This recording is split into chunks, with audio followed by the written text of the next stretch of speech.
우리 서로 인사하겠습니다. 샬롬, 샬롬.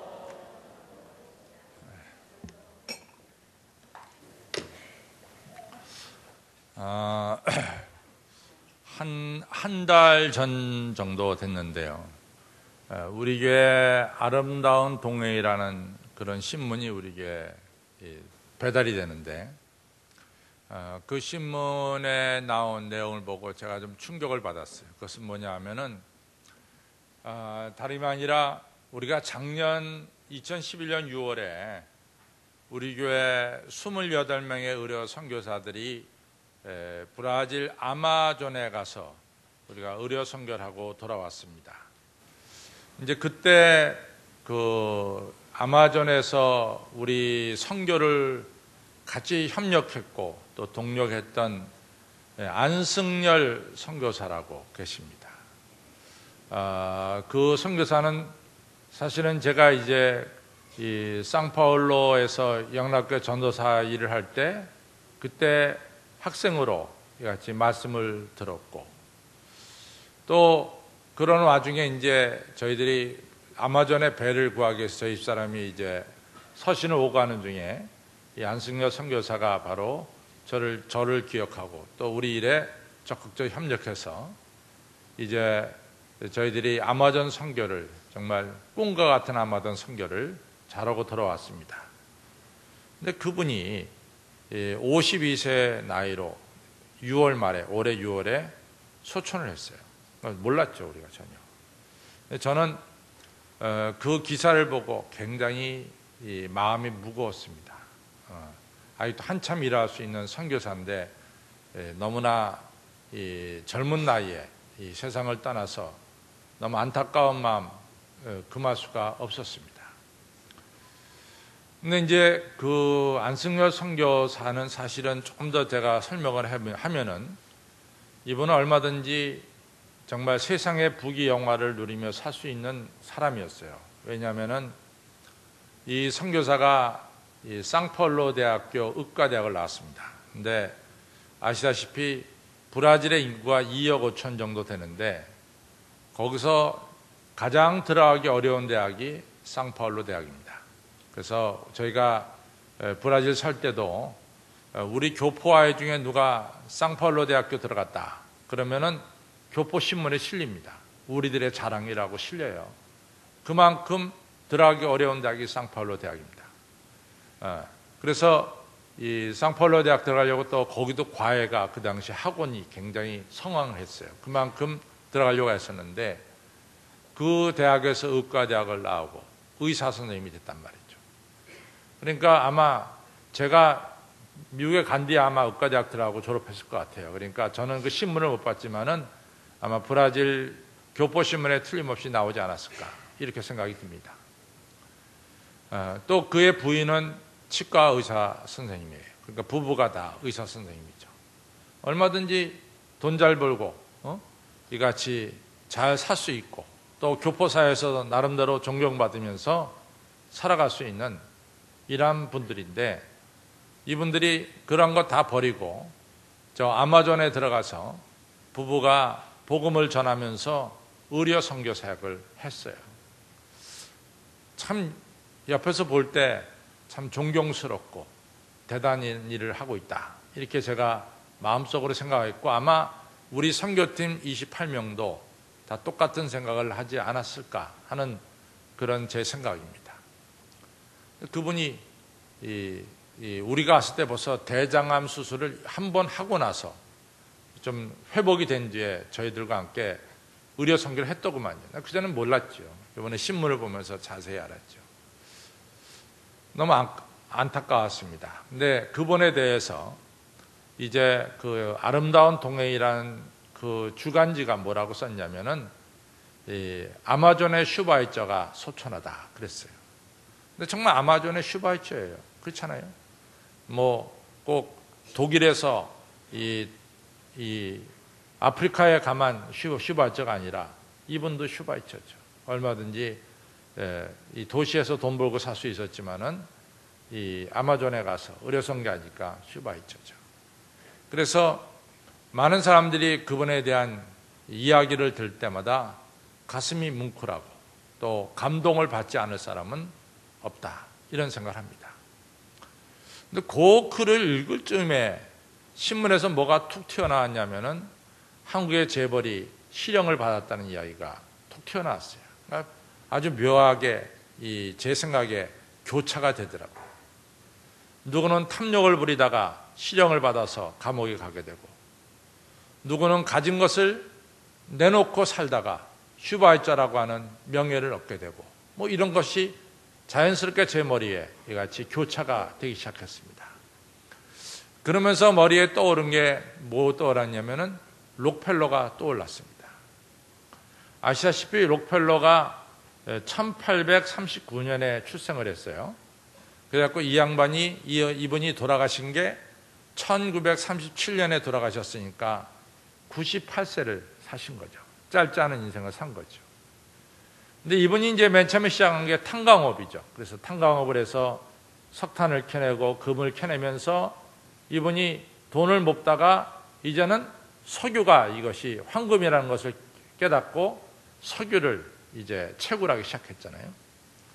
근데 이분이 석유 이것이 아주 정말 금덩어리다라는 것을 알고 이 석유 산업을 자기가 다 손에 쥐기 위해서 이분이 버는 돈 가지고 그 당시에 그 국회의원들을 다 사주했고, 또 광산 노동자들이 데모할 때 정말 무자비하게 잔인하게 이 광산 노동자들을 압제했습니다. 그러면서 돈을 이 사람이 축적해 갔어요. 제가 얼마 전에 최근에 CNN이라고 하는 뉴스를 보면서 깜짝 놀란 게 뭐냐면은 사우스 아프리카의 어느 광산에서요, 이 광산 노동자들이 데모를 했는데, 글쎄 사우스 아프리카 경찰들이 그 데모하는 사람들을 총으로 쏴서 죽였어요. 30명 가까이 죽었던 걸 그래요. 그래서 제가 그 뉴스가 이제 CNN은 계속해서 방영이 되더라고요. 그 본부가 뉴욕에 있는, 런던에 있는데 계속해서 그 회사를 갖다가 방영하면서 21세기에 어떻게 이 경찰들이 말이지 데모한다고 이 노동자들을 총으로 쏴줄 수 있느냐, 뭐 이런 게 이제 계속해서 나오고 있는데, 이제 이런 못된 사주 못지않게 록펠러가 돈을 모을 때는 이 노동자들을 아주 무자비하게 잔인하게 탄압을 했습니다. 그러면서 돈을 이 사람이 축적해 갔는데, 이 사람이 느닷없이 55살 먹었을 때 몸이 아프기 시작하는 거예요. 그래, 야, 이상하다. 왜 이렇게 몸이 아플까? 그래서 병원에 갔더니 병원에서 이 병을 원인을 모르고 그냥 이 속도로 나가면 당신은 1년은 못 살고 죽는다, 이런 이제 결론이 나왔어요. 그래가지고 1년이라도 살기 위해서 이분이 휠체어를 타고 병원에 들어갑니다. 병원에 들어갈 때 병원벽에 딱 큰 글자가, 액자에 걸렸는데, 그 액자에 걸린 것은 주는 자가 받는 자보다 행복하다, 이런 글자였어요. 주는 자가 받는 자보다 행복하다. 이래가지고 입원 수속을 받는데 바로 옆에서 어느 어머니가 이 딸아이가 아주 병이 들려가지고 왔는데 입원비가 없어요, 가난하니까. 그러니까 병원에서 입원비가 없으니까 입원을 못 시켜주겠다. 엄마는 자기 딸 살려야 되니까 입원비를 틀림없이 갖다 줄 테니까 좀 먼저 고쳐달라고, 입원시켜달라고, 뭐 이러는 거죠. 그 실랭이를 하고 있는 걸 이 록펠러가 보면서 좀 마음에 안 됐었나 봐요. 비서를 불렀대요. 당신 누구도 모르게 저 아이가 입원할 수 있도록 병원비를 주고 치료할 때까지 병원비를 지불하라. 그래서 이제 그 아이가 그날로 입원이 됐고, 또 록펠러가 그 병원에 있는 동안에 그 아이가 치료받아 건강한 모습으로 나가는 것을 창문으로 보게 됩니다. 그러면서 록펠러가 후에 자서전에서 쓰기를, 나 인생에서 가장 행복한 때가 바로 그때였다, 이런 이야기를 했습니다. 그래서 오늘 이 안승열 선교사도 짧은 인생을 살았지만은 누구나가 다 그 사람의 삶을 보면서 존경하고 있고 또 귀한 인생을 살았다, 이렇게 말하고 있습니다. 뭐 사실 여러분들 52세나 90세나 뭐 그렇게 큰 차이가 있어요. 뭐 지금 당장은 차이가 있다고 하지만 뭐 별 차이가 있어요. 별 차이가 없습니다. 근데 뭐 98세 산다는 것은 짧지 않게 산 거죠. 재밌는 이야기가 며칠 전에 우리 신방을 가는데 어느 권사님이 저 차 안에서 말씀하기를 목사님 저는 짧게 살다 가려고 합니다. 그래서 왜 짧게 사냐고, 이왕이면 좀 오래 사셔야지. 그랬더니 제 앞에서 있던 어느 부목사님이 그 권사님한테 몇 살까지 사시려고 짧게 산다 그러냐고. 그랬더니 90살까지 살려고. 요즘은 90세가 짧게 느껴지는가 봐요. 근데 전혀 그렇지 않은 것 같은데, 제 느낌에는 90세가 짧지 않은 인생 같은데, 하여간 어쨌든 간에 우리가 몇 년을 살든 간에 정말로 여러분과 저는 이 열매를 맺어서 이 정말 존귀한 인생을 살았다, 이런 평가를 받아야 되지 않을까, 이런 생각이죠. 제가 요즘 예수님 시리즈를 좀 하고 있어요. 그래서 첫 번째 예수님 시리즈는 예수님은 우리가 생명의 떡이고, 두 번째는 예수님은 빛이고, 세 번째 예수님은 선한 목자가 되시고, 지난주에 예수님은 길과 진리요 생명 되신 예수님이시고, 오늘의 예수님은 나는 포도나무여 너희는 가지니, 포도나무 되시는 예수님을 좀 생각을 해보려고 합니다. 우리 이제 성경에 보면은요, 그 열매가 세 가지가 나와요. 뭐 이렇게 많이 나오지 않아요. 성경은 되게 무화과 나무 열매가 나오고, 또 하나는 감람나무 열매가 나오고, 또 하나는 포도나무 열매가 나옵니다. 근데 성경에서 이 세 가지 나무를 인용할 때마다 특징이 있어요. 무화과 나무 열매는 식용입니다. 항상 배고플 때 먹는 게 무화과 나무 열매, 식용으로. 그 다음에 이제 감람나무 열매는 두 가지로 사용되죠. 하나는 뭐냐면은 사람이 상처가 났을 때 감람유를 바릅니다. 그래서 이 누가복음 10장에 나온 이 길 여리고로 내려가다가 강도 만난 자에게 그 상처에 감람유를 발라줬죠. 또 감람유는 어디에 쓰냐면 지금처럼 전기가 없을 때 성전의 등불을 밝히는 기름으로 사용한 것이 감람유입니다. 그래서 감람유는 좀 더 존귀한 삶을 사는 데 쓰임받는 게 감람유다, 그렇게 얘기합니다. 그 다음에 포도나무는 뭐냐면 항상 기쁨과 이 즐거움을 상징하는 게 이 포도나무예요. 그래서 시편 128편에 보면 내 집에 있는 내 아내는 결실한 포도나무 같다. 그러니까 한 집에 기쁨을 가져다 주는 바로 그분이 누구냐? 내 집 아내다, 이렇게 얘기하고 있습니다. 그런데 오늘은 예수님께서는 나는 포도나무다, 이 세상에 생명을 가져다 주고 기쁨을 가져다 주는 이 포도 열매를 맺는 포도나무다, 이렇게 말씀하고 있습니다. 근데 이 포도나무에 대해서 에스겔서 15장에 아주 명확하게 얘기를 하고 있어요. 그 명확하게 얘기하는 게 뭐냐면은, 야 포도나무야, 도대체 네가 할 수 있는 게 뭐냐, 이러면서 이제 에스겔서 15장이 나와요. 글쎄 너를 갖다가 잘라서 그걸 갖다가 이 벽에 있는 옷걸이라도 만들 수 있느냐. 그러니까 옛날에 우리가 알다시피 이 옷을 갖다 거는 옷걸이를 나무로 많이 만들었어요. 옛날에는. 그렇죠? 지금은 이제 아니지만은. 그래서 포도나무야, 네 나무를 잘라가지고 네 나무를 뭐 집을 짓는 데 사용할 수 있느냐, 아니면 또는 네 나무를 그래 벽에 옷걸이라도 사용할 수 있느냐. 거기도 사용 못한다 이거죠. 네 포도나무는. 포도나무는 뭐냐? 열매를 맺지 못하면은 아무것도 못한다. 이것이 바로 포도나무 열매입니다. 포도나무의 사명이죠. 그러니까 포도나무는 열매를 맺어야 됩니다. 그래서 오늘 예수님의 인생은 뭐냐? 열매를 맺어서 그 열매로 바로 여러분과 저를 살리는 일을 했어요. 그래서 예수님은 나는 포도나무요 너희는 가지고, 그 열매로 말미암아 사람들에게 기쁨을 주고 생명을 살리는 일을 하신다라고 말씀하고 있습니다. 여러분, 9월이 됐어요. 오늘이 9월 2일입니다.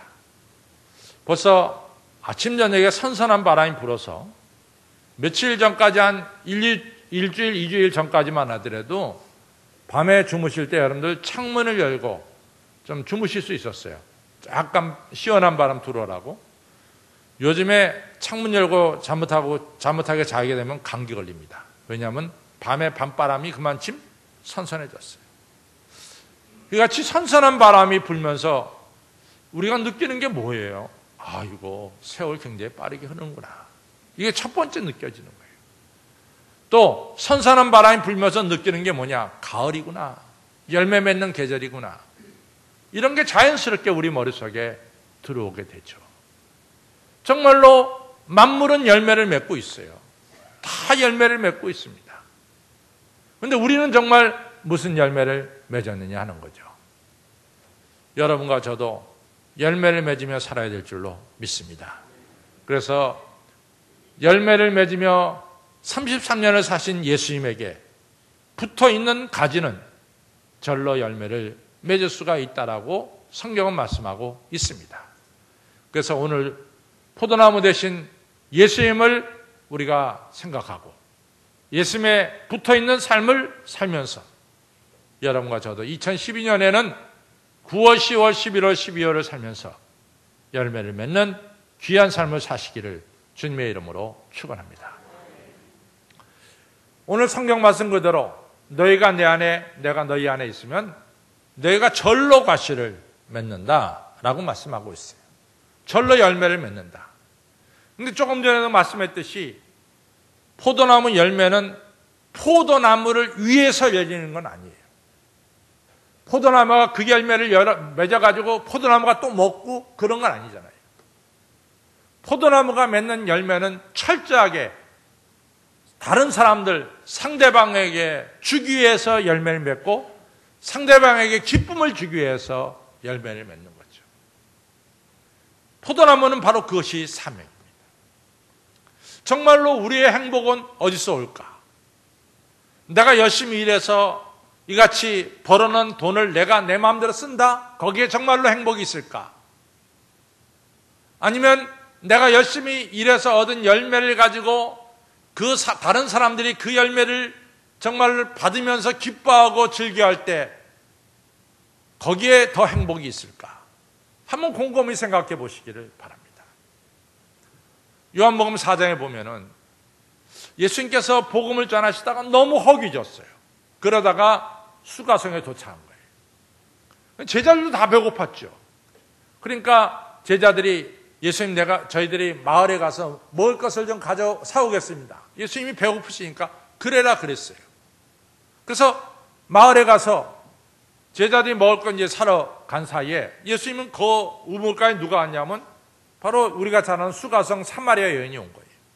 그 여인에게 내가 주는 물을 먹는 자는 영원히 목마르지 않고 네 속에서 생수가 솟아나리라 이런 말씀을 주고받고 주고받으면서 그 여자가 드디어 예수님이 그리스도인 것을 깨닫고 물동이를 버려두고 물길로 온 것을 버려두고 마을에 가서 예수님을 증거하기 시작했어요. 그리고 예수님 제자들이 딱 보니까 예수님의 얼굴이 환한 거야. 배고픈 기색이 전혀 없는 거지. 그러니까 제자들이 예수님 그동안 뭘 드셨어요? 이렇게 예수님 조금 전만 해도 배고프셨는데 어떻게 예수님 배고픈 기색이 안 보입니다. 그때 예수님께서 말씀하시기를 내가 하나님께서 주신 복음을 나누어 줄 때 그것이 바로 나의 양식이 되고 나의 음식이 되느니라 말씀하고 있습니다.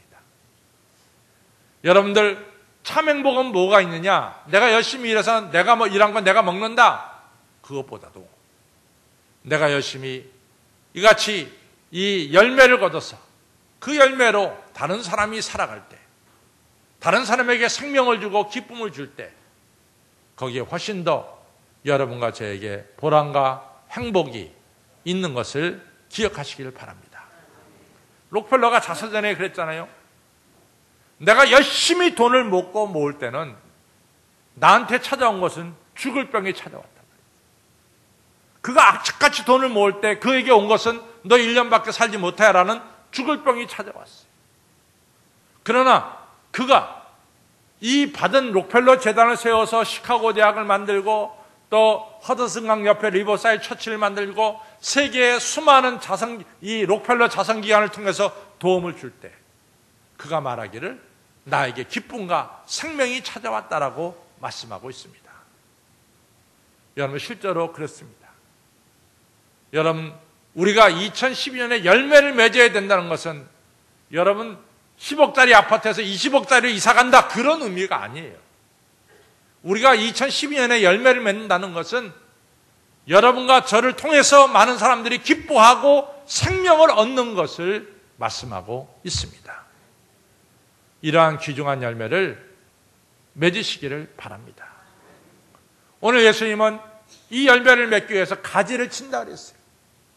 열매를 맺지 못하는 가지는 찍어버리고 열매를 맺는 가지는 더 열매를 맺게 하기 위해서 장가지들을 이같이 제거한다라고 말씀하고 있습니다. 참 의미가 깊어요. 우리가 열매를 맺기 위해서 더욱더 적극적으로 우리 포도나무 대신 우리 예수님과 적극적으로 연합이 되어야 된다는 거예요. 근데 성경을 보면은 이같이 복의 통로로 만든 사람들에게 하나님은 한결같이 장가지를 다 치게 만들었어요. 아브라함을 복의 근원으로 삼면서 아브라함아, 너는 너의 본토 친척 아버지 집을 떠나라 말이지. 네가 하늘로부터 복의 온전한 통로가 되기 위해서 이러한 장가지들을 치고 혈연과 지연이라는 장가지를 쳐버리고 오직 하나님과 아주 직통으로 연결되는 하나님만 의지하는 이런 복의 통로가 되어라. 여러분, 우리가 아시다시피 야곱하고 야곱의 어머니 리브가하고는요, 이게 사실은 굉장히 깊은 관계, 뗄래야 뗄 수가 없죠. 리브가가 야곱을 낳았죠. 또 아버지 자기 남편 이삭이 눈이 어두웠을 때 축복해 줄 때 당연히 에서가 축복받아야 되지만 어머니 리브가는 야곱을 축복의 자리에 집어넣었어요. 야곱이 아버지한테 발견돼서 저주받으면 어떻게, 내가 저주받으면 너 걱정하지 말고 축복받아라. 이래서 축복받은 게 야곱이에요. 야곱이 사실은 하나님의 축복받는데 크게 기여한 사람이 있다면 리브가가 기여했죠. 자기 어머니가. 근데 우리가 창세기 27장에 보면 야곱은 어머니를 떠날 수밖에 없게 됩니다. 그래서 28장에서 떠나죠. 이같이 하나님과 직통으로 연결되기 위해서 어머니가 연결시키는데 중요한 역할을 했지만도 직통으로 연결시키기 위해서 하나님은 야곱에게 어머니 곁을 떠나게 합니다. 실제적으로 창세기 28장에서 야곱은 베델에서 하나님을 만나서 하나님과 직통으로 연결되는 축복을 받게 되는 거죠. 창세기 32장의 야곱도 마찬가지예요. 하나님이 환도뼈를 쳐버려. 그러나 쩔룩거려. 그러나 야곱은 환도뼈가 위골됐음에도 불구하고 하나님의 사자를 붙잡고 축복해달라고 간절히 기도하는 것을 볼 수 있어요. 하나님이 야곱에게 인간적인 네 육체를 자라는 것도 장가지를 치게 만듭니다. 그래서 복의 근원인 하나님만을 의지하게 만들죠. 베드로도 그물과 배를 버려두고 오직 예수님만 따르는 예수님과 직통으로 연합해서 복의 통로가 될 수 있도록 예수님께서 부르시는 것을 볼 수가 있습니다. 2012년 이 가을에 여러분과 저가 정말 다른 사람들에게 생명을 주고 기쁨을 주고 그리고 예수님이 만드시는 열매를 우리도 그 열매를 받아서 다른 사람들에게 주고자 한다면 가지치기를 해야 돼요. 가지치기를. 참 가지치기가 중요해요.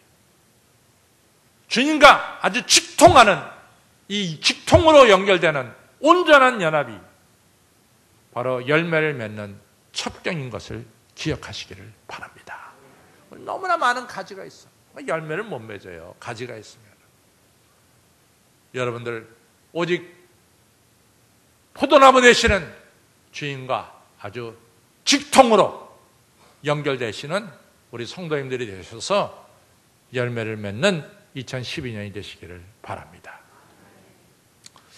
오늘 성경은 또 이런 말씀을 하시죠.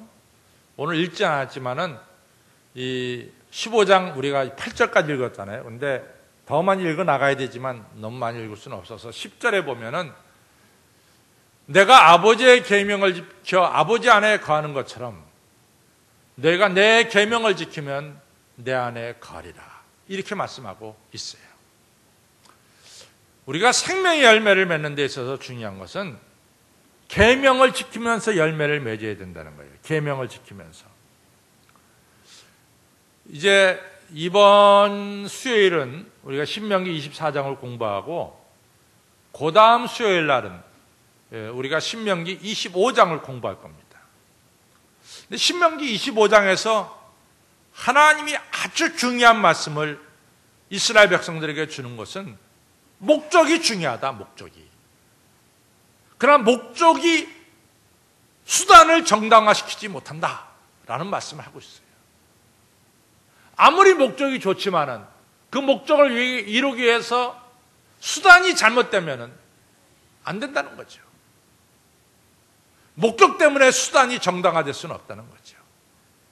열매를 맺기 위해서 여러분과 저는 계명을 지켜야 된다는 사실을 말씀하고 있습니다. 계명을 지켜야 된다는 거죠. 우리 아시다시피 여러분들 계명을 안 지키면요, 우리가 어떤 규례를 안 지키면은 다 무효가 돼버리고 말아요. 여러분들 이 런던에서 올림픽 딴 사람들 금메달 땄어도 나중에 이 몸에 토핑 검사를 해가지고 금지된 약물을 복용해서 금메달 땄으면 그거 다 박탈시켜요. 금메달 다 박탈시켜요. 또 레슬링 할 때도 그레코바랑 우리가 레슬링 봤지만은 그레코 로망 레슬링은 사람이 절대로 상대방의 발을 잡아서는 안 되잖아. 발 잡으면 실점 얻으면 지는 거예요. 근데 다 발 잡아가지고 실점하는 거 우리가 봤어요. 계명을 안 지키면 안 되는 거예요. 아브라함을 복의 통로로 만들었어요. 근데 창세기 12장 10절에 보면 아브라함이 가나안 땅을 떠나지 말라는데 가나안 땅에서 애굽에 갑니다. 열매를 맺습니까? 못 맺어요. 오히려 수치를 당하고 돌아오잖아요. 아브라함. 여러분 출애굽기 2장에서 모세를 불러서 이스라엘 민족을 해방시키는 이러한 도구로 하나님께서 계획하고 세웠어요. 근데 모세가 애굽 사람을 죽이면서 동족을 구원하려고 해서 열매를 맺습니까? 못 맺어요. 모세는 40년 동안 광야에 나갈 수밖에 없게 됐어요. 삼손은 날 때부터 나시린으로 태어나게 했어요. 블레셋을 무찌르고 이스라엘을 강하게 만드는 귀중한 사사로 만들었어요. 그러나 이 삼손이 이 블레셋 여자 들릴라가 놀아나니까 그 힘의 근원이 머리카락이 다 잘려버리고 말았어요. 계명을 안 지키면은 우리는 선한 열매를 맺을 수가 없다는 거예요. 근데 이것이 오늘 21세기 한국 교회에 너무 중요한 거예요. 계명을 지켜야 된다는 것이 너무 중요한 거예요. 우리는 이 계명을 무시하고 어떤 목적과 결과만을 생각하는데 사실은 성경은 그것이 아닙니다. 여러분과 제가 계명을 지켜야 되는 거죠. 그래서 여러분들 제가 십계명을 여러분들에게 설명할 때 움베르토 카수토라고 하는 히브리 대학 교수 이야기를 했어요. 그분은 왜 하나님이 이 613개의 계명 중에서 12개의 계명을 주지 않고 왜 7개의 계명을 주지 않고 하필이면 10개의 계명을 줬느냐. 움베르토 카수토는 말하기를 우리 손가락이 10개이기 때문에 10계명을 줬다. 우리가 하루의 일상을 살면서 제일 많이 쓰고 제일 많이 볼 수 있는 이 10개의 손가락을 보면서 하나님 백성들은 십계명을 기억하고 십계명을 삶 속에서 실천하라고 말씀하고 있습니다. 십계명은 폼으로 성경 앞뒷장에 적어놓은 게 아니에요. 우리는 십계명을 늘 생각하고 십계명을 지켜야 될 줄로 믿습니다. 십계명 한번 외워볼까요? 외워볼까요 한번? 네. 제 이름 뭡니까? 나 외에 다른 신을 섬기지 말라. 제 이름 뭡니까? 우상을 만들지 말고 거기에 절하지 말아라. 제3 뭡니까? 하나님의 이름을 망령되이 일컫지 말라. 제4는 뭡니까? 안식일을 거룩하게 지켜라. 제5는 뭡니까? 내 부모를 공경하라. 제6은 살인, 제7은 뭐요? 간음, 제8은 뭐요? 도둑질하지 말라. 제9는 뭐요? 거짓 증거하지 말라. 제10은 뭡니까? 이웃의 것을 탐내지 말아라. 아멘. 이 10가지 지키라고 손에 이렇게 꼽아가면서 10가지 지키시기를 바랍니다. 계명을 안 지키면 의미가 없어요. 계명을 지켜야 우리는 생명의 열매를 맺을 수가 있습니다. 그리고 오늘 성경은 말씀한 것은 뭐냐? 너희가 예수 그리스도를 알아야 된다는 거예요. 참 이게 중요해요. 예수 그리스도를 안다는 게. 여러분과 저가 예수 그리스도를 알아가야 됩니다. 제가 그랬죠? 이 예수님의 가장 위대한 기도가 어디에 있다고요? 요한복음 17장에 있어요. 그 기억하네 그래도 일주일 지났는데 그렇죠? 요한복음 17장이 뭡니까? 예수님의 위대한 기도예요. 예수님의 위대한 기도 17장 3절에 보면은 아주 중요한 말씀이 하나 나오는데 영생은 뭐냐? 우리가 영생을 어떻게 얻느냐? 그것은 유일하신 하나님과 그가 하나님 보내신 예수 그리스도를 아는 것이다. 이렇게 말씀하고 있습니다. 그러니까 여러분과 저가 하나님 유일하신 하나님을 알고 또 하나님 보내신 예수 그리스도를 안다는 것이 너무나 중요해요. 그래서 여러분과 저는 예수님을 아는 일에 조금 더 열심을 내시기를 바랍니다. 예수님을 알면 할수록 우린 예수님의 은혜에 감격하게 되고 예수님의 사랑에 감격하게 돼요. 그러니까 더욱더 예수님께 찬양과 영광을 돌릴 수가 있게 되는 거죠. 또 예수님을 알면 알수록 우리가 예수님을 닮아가는 거예요. 예수님을 닮아가니까 예수님처럼 생명의 열매를 맺을 수가 있습니다. 로마서 8장 29절은 사도 바울은 이렇게 얘기해요. 왜 하나님이 여러분들과 저를 택했느냐? 여러분과 저를 택한 이유가 뭐냐? 미리 여러분과 저를 선택한 이유가 뭐냐? 여러분과 저를 선택한 이유는 그리스도의 형상을 닮아가기 위해서 미리 정하셨다는 거야. 그래서 많은 사람들 중에 복을 받는 마다들이 되게 하려고 미리 여러분과 저를 택했다는 거지. 그러니까 여러분과 저는 택함 받은 이유는 그리스도를 알게 하기 위해서 택하셨다는 거예요. 고린도 후서 3장 18절 너무나 좋아하는 말씀입니다. 3장 18절이 뭡니까? 수건을 벗은 얼굴로 거울을 보는 것 같이 우리가 주를 바라보니 주의 형상으로 화하여 우리가 주님의 형상으로 변화돼서 영광에서 영광으로 이르게 하나니 이 모든 일이 성령으로 말미암느니라 말씀하고 있잖아요.